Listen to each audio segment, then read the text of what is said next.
சொல்லி ஒரு விஷயங்க.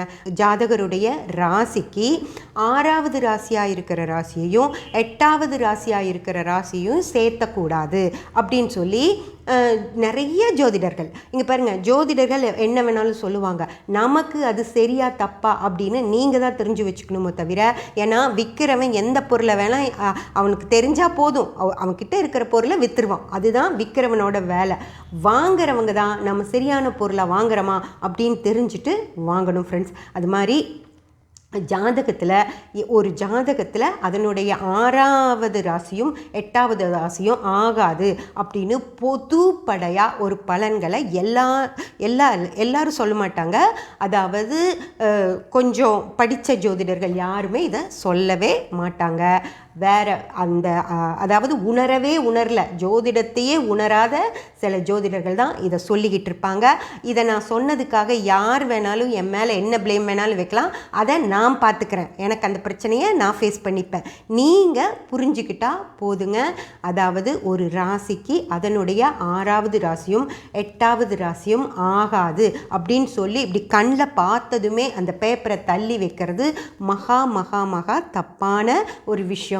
அதாவது ஒரு ஜாதகத்தில் 6ஆம் பாவமும் 8ஆம் பாவமும் இல்லை அப்படின்னா அவங்களுக்கு எதிர்காலமே இல்லை. அதை நீங்கள் நல்லா புரிஞ்சுக்கணும். ஒரு ஜாதகத்தில் 6ஆம் பாவம் அப்படிங்கிறது மிக மிக மிக முக்கியமான பாவங்க. அதாவது 6ஆம் பாவம் செழிப்பாக இருக்குது அப்படின்னா தான் அந்த ஜாதகருக்கு பிற்பலன் அப்படிங்கிற ஒரு விஷயம். நீங்கள் எல்லாரும் கேட்குறீங்கல்ல, இந்த ஜாதகத்தில் பிற்பலன் எப்படி இருக்குங்க அப்படின்னு கேட்குறீங்கள ஜோதிடர்கிட்ட.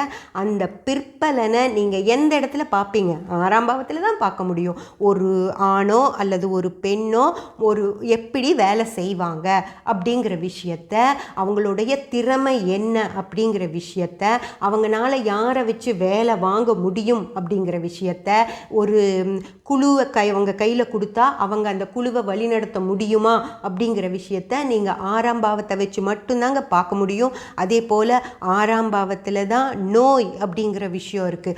6ஆம் பாவத்தில் தான் குணம் அப்படிங்கிற விஷயம் இருக்குது. அதாவது அவங்க பணம் அந்த ஒரு கடன் வாங்கிட்டா அவங்களால அதை திருப்பி கட்ட முடியுமா அப்படிங்கிற விஷயத்த 6ஆம் பாவத்தை வச்சு தான் நம்ம பார்க்க முடியும். அதே மாதிரி நோய் ஸ்தானம் அப்படிங்கிறது எந்த அளவில் இருக்கும் அப்படிங்கிறது நம்ம 6ஆம் பாவத்தை வச்சு தான் பார்க்க முடியும். அந்த 6ஆம் பாவம் வேண்டாம் அப்படின்னு சொன்னால் அப்போ இதையெல்லாம் நீங்கள் எங்கிருந்து பார்ப்பீங்க?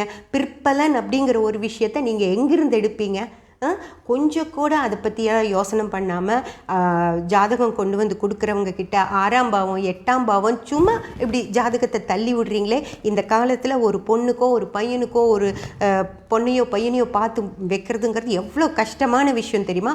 அதில் அவ்வளோ ஈஸியாக ஒரு 6 8ங்க இது சேராது.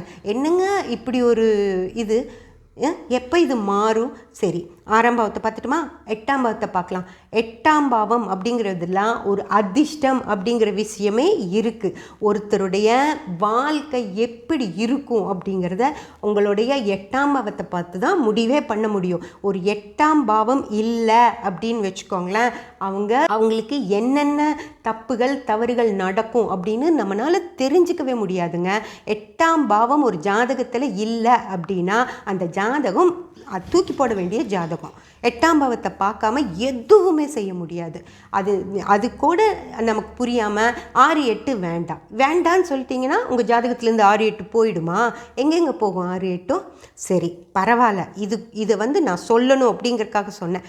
2வது, ராசி அப்படிங்கிறதே அதாவது நம்ம வீட்டில் ஒரு ரூம் இருக்குது, ஒரு 5 ரூம் இருக்குது அப்படின்னு வச்சுக்கோங்களேன்.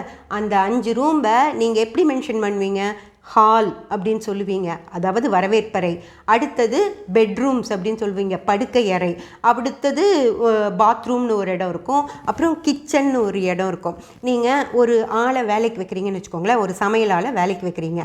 சமையல் அந்த அம்மா வர்றாங்க, வந்ததும் நீங்கள் முதல்ல இன்றைக்கி வந்ததும் ஒரு காஃபி போடுங்கம்மா அப்படின்னு சொல்லி நீங்கள் வெளியே நின்று சொன்னால் கூட அந்த அம்மா வீட்டுக்குள்ளே போய் நேராக கிச்சனுக்கு போவாங்க.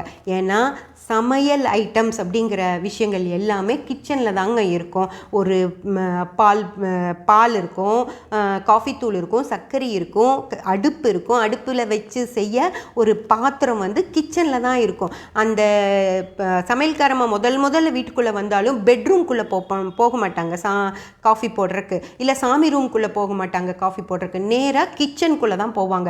ஏன்னா கிச்சனில் தான் அந்த மாதிரி ஐட்டம்ஸ் எல்லாம் இருக்கும் அப்படிங்கிறது தெரியும். அதே மாதிரி தான் நம்ம ஜாதகத்தில் ராசி அப்படிங்கிறது ஒரு 30 டிகிரிகளாக பிரிக்கப்பட்ட கட்டத்தில் இந்தந்த விஷயங்கள் எல்லாம் இருக்கும் அப்படின்னு சொல்லி கொடுக்கறக்காக காலபுருஷன்னு ஒரு மனித நேரத்தை உருவாக்கி அந்த காலபுருஷ தத்துவம்னு சொல்லி நமக்கு 12 கட்டங்களை போட்டு அதில் அதை 360 டிகிரியை 30 டிகிரியாக பிரித்து 12 கட்டங்களையும் இந்தந்த விஷயங்கள் இருக்குது அப்படின்னு வச்சு கொடுத்துருக்காங்க. இப்போ நீங்கள் வேலைக்கு போகணும் அப்படின்னு கேட்டிங்கன்னா இப்போ 6ஆம் பாவத்தை பார்க்கலாம். வீடு கட்டணும் அப்படின்னு கேட்டிங்கன்னா 4ஆம் பாவத்தை பார்க்கலாம். அம்மாவுக்கு உடம்பு சரியில்லைன்னு கேட்டிங்கன்னா 4ஆம் பாவத்தை பார்க்கலாம். உங்களுக்கு தலையில் அடிபட்டுருச்சு அப்படின்னு சொன்னாங்கன்னா 1ஆம் பாவத்தை போய் பார்க்கலாம். இல்லை காலில் முட்டி வலி அப்படின்னு சொன்னால் 11ஆம் பாவத்தை போய் பார்க்கலாம். அந்த மாதிரி ஒவ்வொரு மனுஷனுக்கும் அவனோட பிரச்சனைகள் எந்தெந்த கட்டங்களில் இருக்குது அப்படின்னு சொல்கிறதுக்காக வந்தது தான் ராசிங்க. அந்த ராசியை பிடிச்சிட்டு அந்த ராசியில் 6ஆம் பாவம் 6ஆம் ராசி சரியில்லை, 8ஆம் ராசி சரியில்லை, உங்கள் ராசிக்கு அது 6ஆம் ராசிங்க செட் ஆகாது, உங்கள் ராசிக்கு இது 8ஆம் ராசிங்க செட் ஆகாது அப்படின்னு சொல்லி தூக்கி போட்டால் இது நியாயமா? இது நான் ஜோதிடர்கள்கிட்டையும் கேட்குறேங்க. இது நீங்கள் செய்கிற தப்பு இல்லையா? நாளைக்கு இதுக்கு உங்களுக்கு கர்மா ஏறாதா? நல்லா யோசிச்சு பார்த்துக்கோங்க. அதே மாதிரி ஃப்ரெண்ட்ஸ், உங்களுக்கும் சொல்கிறேன், இவ்வளோ நாள் நீங்கள் தெரியாமல் இதெல்லாம் செஞ்சுட்டு இருந்திருந்தா பரவாயில்ல. இனிமே தெரிஞ்சு இந்த 6, 8 அப்படின்னு ஏதாவது ஒரு ஜோசியர் உங்ககிட்ட சொன்னாங்க அப்படின்னா ஜாதகத்தை வாங்கிட்டு கிளம்பி வந்துருங்க. அதை சொல்லாத நல்ல ஜோதிடர்கள் நிறைய பேர் இருக்காங்க. அவங்க கிட்ட போங்க. அவங்க உங்கள் குழந்தைகளுக்கு நல்ல ஒரு விஷயங்களை பார்த்து சொல்வாங்க. ஓகே ஃப்ரெண்ட்ஸ், இப்போது 6, 8ங்கிறது இனிமே நீங்கள் பார்க்க மாட்டீங்க அப்படின்னு நான் நம்புகிறேன். அதை மறந்துட்டு அடுத்து இந்த 10 பொருத்தம் அப்படின்னு சொல்கிறாங்க இல்லைங்களா, அந்த விஷயங்களை நம்ம நாளைய பதிவில் பார்க்கலாம் ஃப்ரெண்ட்ஸ். சப்ஸ்கிரைப் பண்ணி பெல் பட்டன் ப்ரெஸ் பண்ணி வச்சுக்கோங்க. அப்போ தான் நான் போடுற எல்லா பதிவுகளும் உங்களுக்கு கிடைக்கும். லைக் பண்ணி ஷேர் பண்ணி கமெண்ட் பண்ணிங்கன்னா எனக்கு சப்போர்ட்டிவாக இருக்கும். தேங்க்யூ.